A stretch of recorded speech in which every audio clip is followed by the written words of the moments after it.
Greetings, and today another list has come out for the cards revealed for the upcoming expansion. And I saw this while I was at school today, so I thought, during a midterm exam, I was mostly thinking about these cards. I don't know why. It is what it is. Anyway, so going back to the, I should have the thread right here. So I think it looks like 4 new cards and 1 new token came out today, and I'm actually pretty excited for one of these because I didn't know who he was until I saw his picture. I was like, oh, this guy looks familiar, and I'll explain as we go down the video. So the first card here is Armory. We have, believe this is a neutral card, 6 provision, and it's a special card. What kind of a card is it? It's just a special card. So you boost the unit by 6 and give it 3 armor. So I can see this being a pretty strong card to sort of boost your engines for protection, or any cards that require their armor to sort of, let's say, to prevent their exposed ability from happening, or even to prevent defender cards from being destroyed easily. So this card definitely gives them that boost. This card, the problem though is this card is sort of inviting the tall removal cards to come into play, like the Leo Bonhart, Yennefer's Invocation. Nilfgaard has quite the answers for this. For sure. Just simply alone on those 2 cards does already make it a pretty big counter for this. But other than that, this card can do some damage. It can help preserve your engines to the field longer. It can help keep your defenders there longer. So I'm definitely wouldn't be surprised if there are more like not just tall removal cards, but like straight up removal cards come into play, like again Scorch, Course of Corruption, etc. So, but other than that, this card's actually pretty good.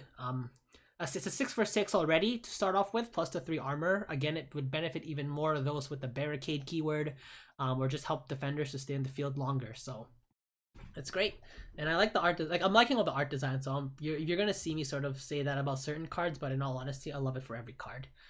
The next card here, we have the Covenant of Steel, which is a Skellige card. It is a 9 provision, 7 power with the defender, and at Berserk 6 at the end of your turn, gain 1 armor. So essentially it's saying that when it's on the verge of dying, it's gonna start getting 1 armor.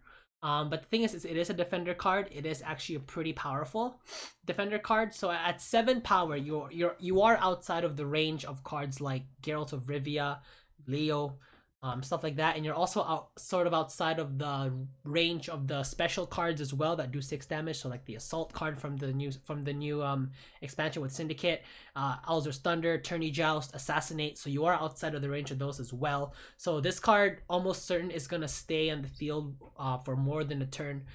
So the options for getting rid of this card immediately after is not as much as the last card, just simply because of where its power sort of stands.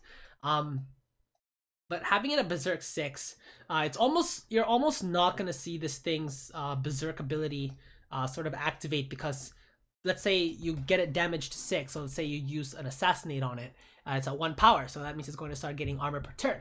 But it only gives it to 2 life, so that can be easily destroyed by a combination of pinging, even like those damage output cards.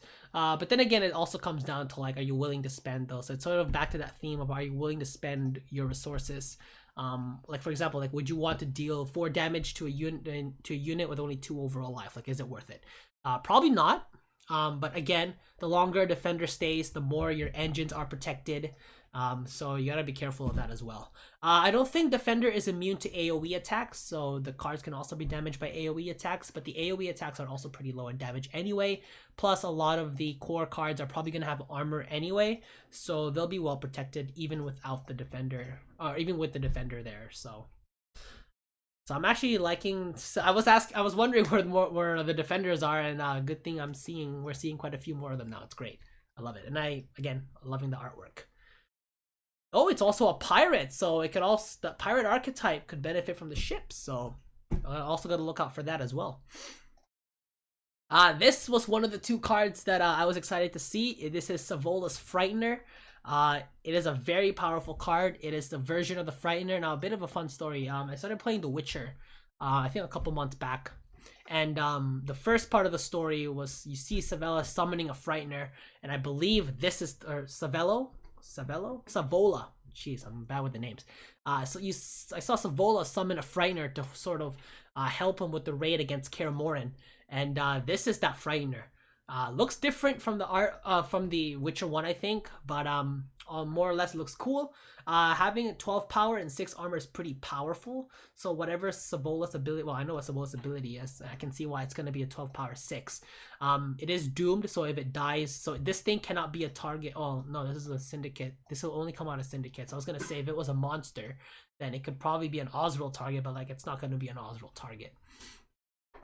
So, but yeah, no, it's cool. I like the artwork of this Frightener actually, and brings you back to the Witcher 1 vibes. I've never finished the Witcher 1, so I'm hoping to get back to it soon, but like a lot of cards getting revealed, so I gotta make videos on these things as well, so be cool. Let me know if you guys do want to see a Witcher playthrough though. That'd be great. And this is Savola himself. Now, when I first saw the name, I was like, that name looked familiar, so I had to wait for the picture. And I saw the picture, I was like, oh, this guy was the attacker from The Witcher 1. He looked more like scarred in the head. I guess they're not showing that here as much. They're sort of giving him this blue magey aura, which is great. So he is a syndicate card, 9 provision with 6 power, with 2 profit, and at tribute 9, you summon a Savola's Frightener on this row. So what that essentially becomes is, it's an 18 for 18. Because it's 9 provision, and the sort of the difference in power here makes up for the difference in power when you obviously tribute the 9. So it is a bit balanced. Also, it does have armor, so it is not like it's gonna, I don't even know if it's gonna need that armor anyway, just because the fact that it's at 12 power, this thing's not gonna die from damage output cards, or from 1 damage output card, and it'll still be vulnerable to, again, those removal cards, to the Leos and the Scorches and the Curse of Corruptions if it's well targeted. So I'm not sure what the armor serves there. Maybe this, hopefully, if there's a card that maybe allows you to transfer armor to someone else, that would be cool, but I doubt it. That'd be a bit too powerful, I think.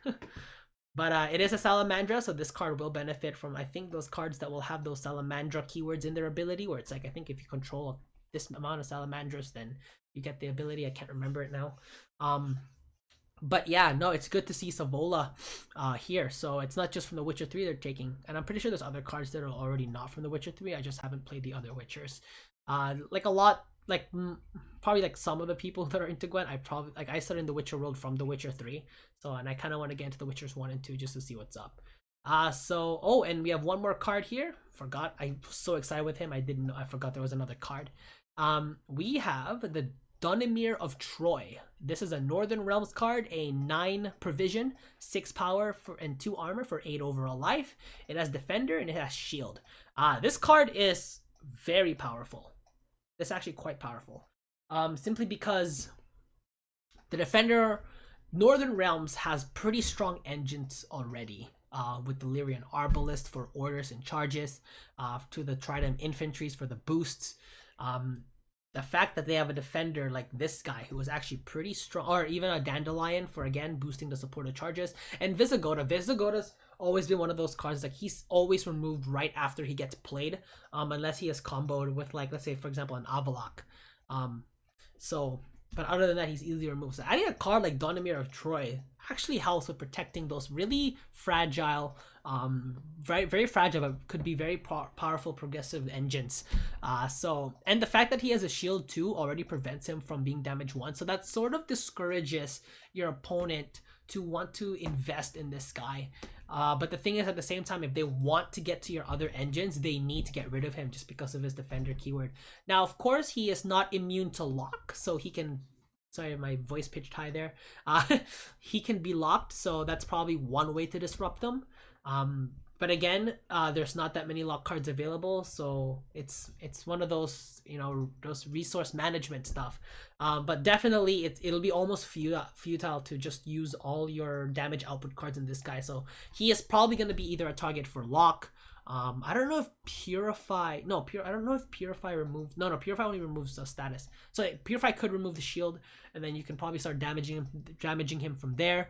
But other than that, this card is actually pretty powerful. Even though it is at 9 provision, so it is somewhat of a costly card, it does have quite a bit of defenses, layers of defenses, from shield to the armor, to the fact that this card actually defends other core engines, and the fact that Northern Realms already has pretty strong engines to begin with, just makes him just a bit more powerful. So I can see this guy going in a lot of like order based or charge based decks, the ones where it has those engines that sort of it relies on.